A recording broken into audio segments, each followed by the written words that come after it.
don't make sense to me in Pokemon, such as movesets, typings, and Pokedex entries. But sometimes strange things do have a logical explanation, but that doesn't mean that they turn heads any less. So today I am here with a special guest, being Dobbs. Just like me, Dobbs makes a ton of Pokemon videos like top 10s, Pokemon card openings, and gameplay videos. A couple of his videos that I would recommend would be his ones about unreleased Pokemon and the rarest Pokemon out there. And we've also done a collab over on his channel, being top 10 things in Pokemon you didn't realize as a kid. So be sure to check that out after you've watched this video. But today, the two of us are going to show you what we believe are 10 of the strangest things in Pokemon. Let's begin!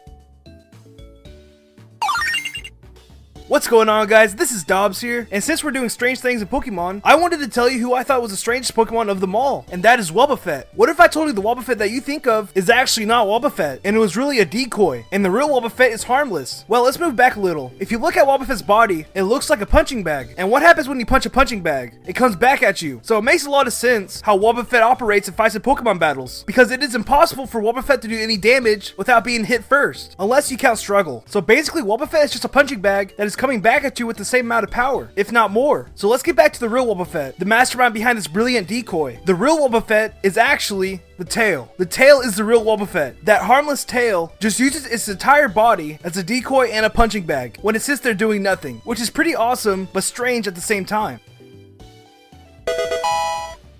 Generation 4 was probably the most event-heavy generation. And no, I'm not talking about where you're just given event Pokemon by a delivery guy, but actual in-game events. There are tons in Generation 4, like Darkrai and the Members Pass, Shaman and Oak's Ladder, and the Creation Trio event, just to name a few. But there was one event that went completely unreleased, Arceus and the Azure Flute. The Azure Flute is an item that exists in-game and can be used to reveal the Hall of Origin in Spear Pillar, which is where you can find Arceus. But this event was never even released, so it's impossible to obtain an Arceus from the Hall of Origin without cheating in some way. In 2013, Junichi Masuda revealed that the Azure Flute wasn't distributed because it was thought to be too confusing for players to use. Which honestly doesn't make a lot of sense because the other events that take place in Generation 4 revolve around the same concept, taking a Pokemon or an item to a certain location which then activates an in-game event. Arceus itself was later released as an event, but it's not really the same. I guess we'll just have to wonder about the real reason why this event was never released.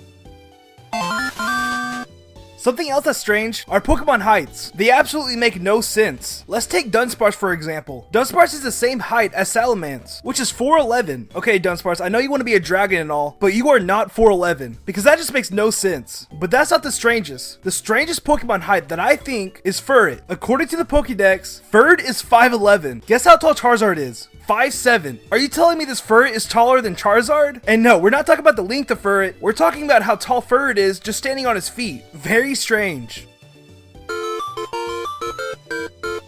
Azurill can change gender upon evolving. As strange as this one sounds, it's completely true. From generations 3 until 5, every female Azurill had a 1 in 3 chance of changing gender upon evolution. This would be because the gender ratios for Azurill and its evolutions are not the same. Azurill has a gender ratio of 3 females to every male, whereas Marill and Azumarill's gender ratio is 50-50. This uneven ratio is what causes a third of all female Azurill to change gender when they evolve, because it evens out the ratio. Even though this quirk had been in place since Azurill's introduction in Generation 3, it wasn't even fixed until Generation 6 over a decade later. Strange, huh? We all know that exclusive Pikachus can learn surf. I know it's an electric mouse, but it has a mini surfboard, so it makes sense that it can surf. But what's really strange is the fact that Rhydon can learn surf with absolutely nothing. It can swim in the water as a pure rock ground type. Like, why is that? That is so strange. And it's not only Rhydon. Nidoking, Nidoqueen, Tyranitar, Aggron, Rampardos, and Rhyperior can all learn surf. I mean, the only reasonable explanation is that their armor is so strong that it can withstand water, but it's still very strange.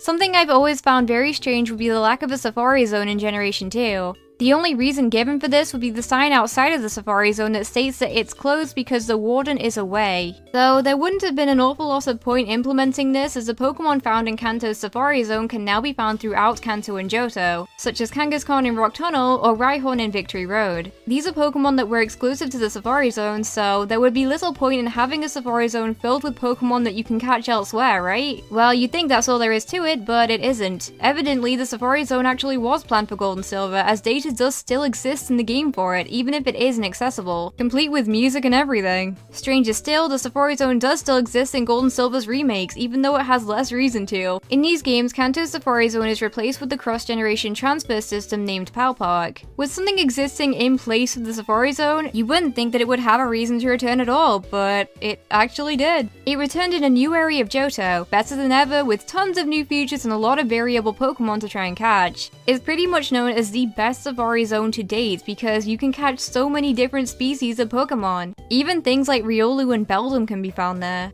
But anyway, I'll still never really understand why they decided to scrap the Safari Zone in Gold and Silver, and then distribute the Pokemon throughout Kanto and Johto instead, but at least the remakes made up for it. One of the strangest things in Pokemon are the people in Pokemon games. They are probably the chillest people in any game you'll ever see. Well, for one, you could just walk into anybody's house, and they wouldn't care. Sometimes they'll give you something for free. Here, have this berry, or this TM. Thank you for just coming into my house. It's not like you're a burglar or anything. I trust you. I mean, like, in the second generation games, someone actually gives you their Pokemon to take care of while they go away. That poor Shuckle. And for two, if you beat someone in a Pokemon battle, they give you money, and sometimes their phone number, which is pretty cool if you ask me.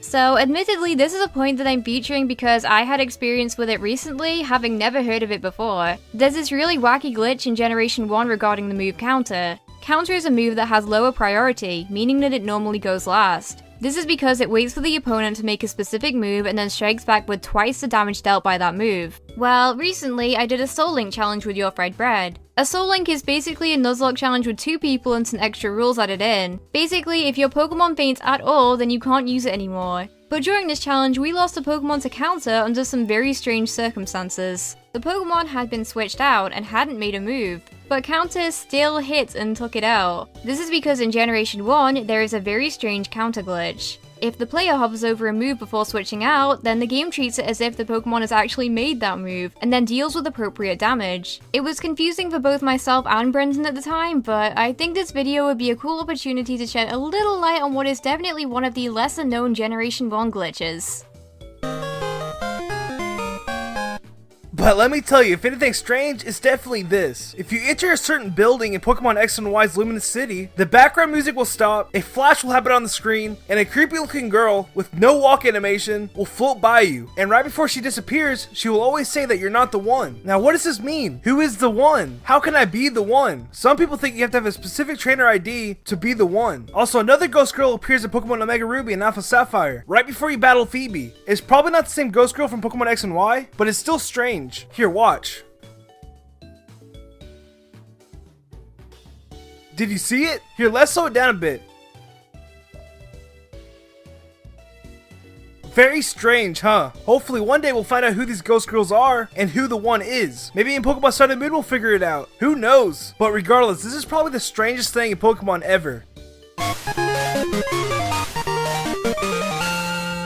Here is what is probably the most infamous breeding pair of them all, Wailord and Skitty. This cute little kitten can get it on with the largest Pokemon in the game. This would be because Skitty and Wailord are both part of the same egg group, being the Field egg group. As strange as it sounds, it actually makes sense because it's the largest egg group in the game. The vast majority of the Pokemon included being based on mammals, with a few exceptions. And that's right, this also means that Wailord can pair up with all Pokemon in this egg group, which can lead to some interesting pairings. Wailord and Sylveon, Wailord and Lopunny, Wailord and Pikachu? I feel like the majority of Pokemon Wailord can breed with produces a weird image, but Skitty is definitely one of the strangest. But that's just about it for today's video. Please do go on over ahead to Dobbs' channel and check out the collaboration that we did there too, being some of the things that you may not have realized in Pokemon when you were a kid. But for now, that's all for now from me, and I'll see you next time. Bye!